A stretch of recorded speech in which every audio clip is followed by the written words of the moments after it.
What is going on, guys? In today's video I will show you the best Exsanguinate Miner Trickster build in Path of Exile 3.27. This build absolutely fulfills your fast-paced mapping fantasy with explosive clear speed, smart mechanics and surprisingly solid survivability. If you ever wanted to feel like you're one step ahead of everything on the screen, freezing enemies in place and detonating the whole screen with a single button, then this is the build for you. This setup blends the raw clearing potential of Exsanguinate mines with the boss melting single target power of the Reap, which creates a combination that feels powerful across every single content in the game. Exsanguinate handles the mobs, so it gives us automatic screen-wide clears, but then when it comes to facing bosses like the Eater of the Worlds, then we just swap to the Reap and double down on our single target DPS. Overall, the setup is flexible, effective and very fun to play. If you are looking for this build's path of building, then click my link in the description. And before we continue, thanks to U4GM, they are a pro website that provides Path of Exile services like cheap currency, then even to trade all types of top quality items and mirrors and much more. They also have more than 20,000 positive comments on Trustpilot, and this website is really worth a try. So make sure to use my discount code KATE for extra 6% off.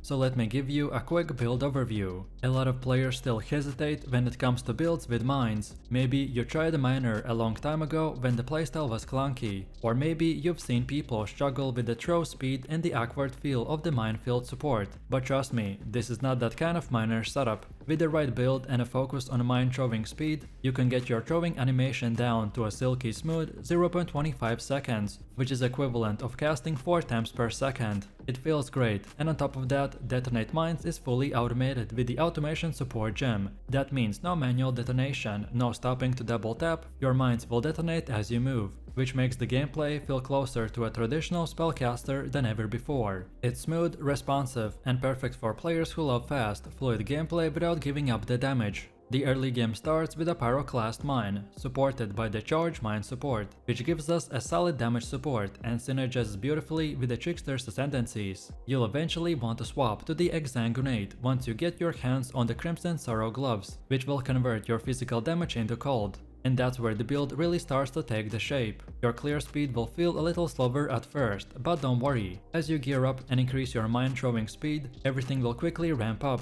It is one of those builds with a high skill ceiling, so even if it does not feel broken right away, trust the process. It scales incredibly well with even the moderate investment. While leveling, you can switch between cold penetration and the chain support depending on how your damage feels. If your DPS is high enough, then chain will help with spreading the clear speed. However, if not, then cold penetration will keep you shredding through the tougher packs. For your first 2 Void Stones, you can absolutely take down both the Searing Earth and the Eater of the Worlds. Just make sure to swap to the Reap for those fights to double your single target output. Your survivability during leveling will come from your sheer ability to delete enemies before they get even a chance to retaliate. Around level 28, you will switch from the explosive trap to the Pyroclast mine and use your passive refunds to respec out of the early trap nodes, like expeditious munitions and etc. So then grab the blast waves instead, and make sure to allocate Detonate the Mines is triggered while moving, which will give us a hands-free gameplay. It's important that during this process you start leveling Exsanguinate and Reap in your weapon swap, or spare the sockets. That way, by the time you're ready to use them, you aren't stuck using underlevel gems.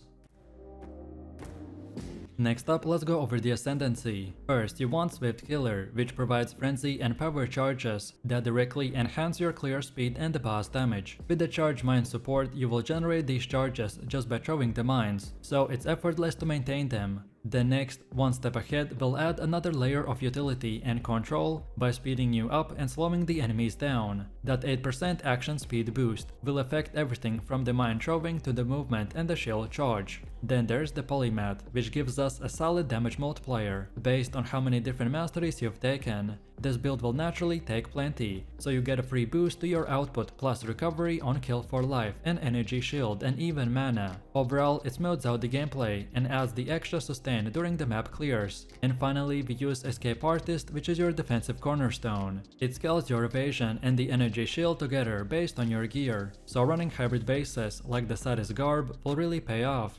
Then as for the skill tree, your offensive scaling focuses on increasing skill damage levels, especially the physical spell damage. Then as for the skill tree, your offensive scaling focuses on increased skill gem levels, as well as the normal spell gems, cold gems, mind gems, and even the critical multipliers. Cold conversion will turn Exsanguinate from a spiky physical skill into a freezing wave of destruction, and we can get that via the Crim Sorrow early and Conversation Gloves via the Cold Mastery later on. Defensively, we stack multiple layers to avoid hits in the first place. With gear, flasks, and Grey Sorrow, your evasion change will climb significantly. And when you reach 87% chance to evade, a Grey Watcher's Eye with that 8% chance to evade will push you up to the 95% cap, which effectively will have the number of attacks that land compared to 90% evasion. Then Storm Shroud is another huge boost, granting full elemental element avoidance as long as you're immune to the shock. And that's not to mention the spell suppression, which is nearly capped just from the passive clusters, by cutting the spell damage in half.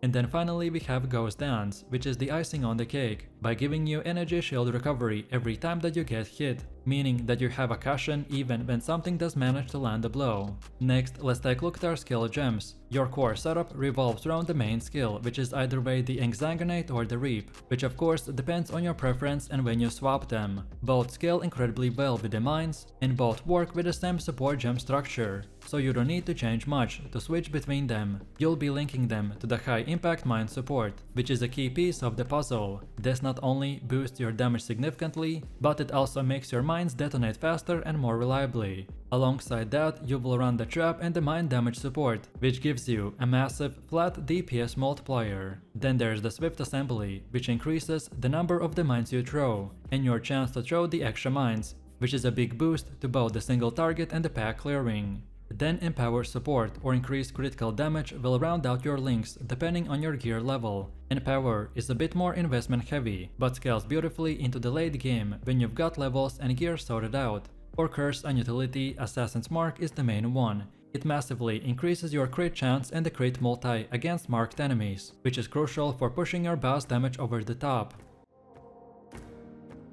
Next we have Gear. After finishing the campaign, you will hit a power wall, unless you start upgrading. This is where your economy management will start to matter. Use your Chaos Orbs, don't just hoard them, and start picking up better items from the trade site or crafting them yourself. You will feel a massive difference with a few smart purchases. Escape Artist will work best with the Hybrid Evasion and the Energy Shield gear, so look for Status Garb or other evasion bases with a solid life and resistant rolls. Don't be afraid of the cheaper item bases early, because functionality will beat aesthetics at this stage. So try to prioritize items with the spell suppression, life, and the elemental resistances, especially as you start approaching the red maps. The Crim Sorrow will get you going, but you will eventually want rare gloves, with full physical to cold conversion by using the Cold Mastery on the passive tree, and high resistances to cap out your defenses. Then the Heat Shiver is another important pick. It will massively boost your damage against frozen enemies, which we will be doing all the time thanks to the cold damage and the crit scaling. With strong crits, you will be freezing bosses long enough to melt them in return. You can also look for a double influence helmet with nearby enemies taking increased cold damage, or +1 to Sacred Gems if you want a strong rare helmet alternative. And then as for mercenaries, here we have flexibility depending on what you're lacking. The Fallen Reverend is great all-rounder, granting Zelatory and the Battle Mage Cry for that extra crit and the spell damage. Then the rune crafts like the Sinistral will make your shield charge even feel faster, while the Fortress craft will give defensive utility if your attribute requirements are under control. Then gear-wise, try to get a Leer cast or rare helmet with resistances, gloves with the elemental weakness on hit, and rings with a frostbite or they are just damning. Then Camus Binding or the Pyroshock clasp belts are great. And then an amulet like the Perkle Stow with the Whispers of the Doom or the Shaper's Seed with a +1 curse can round out your mercenary nicely. And most importantly, don't forget to cap those resistances. Next up we have gameplay, and in practice, our playstyle loop is clean and effective, so start by shield charging into the packs, then let your mines auto-detonate and then move on. You need to trust the build's ability to one-shot full screens, and avoid unnecessary overcasting, because the faster you move, the more value you can extract per map.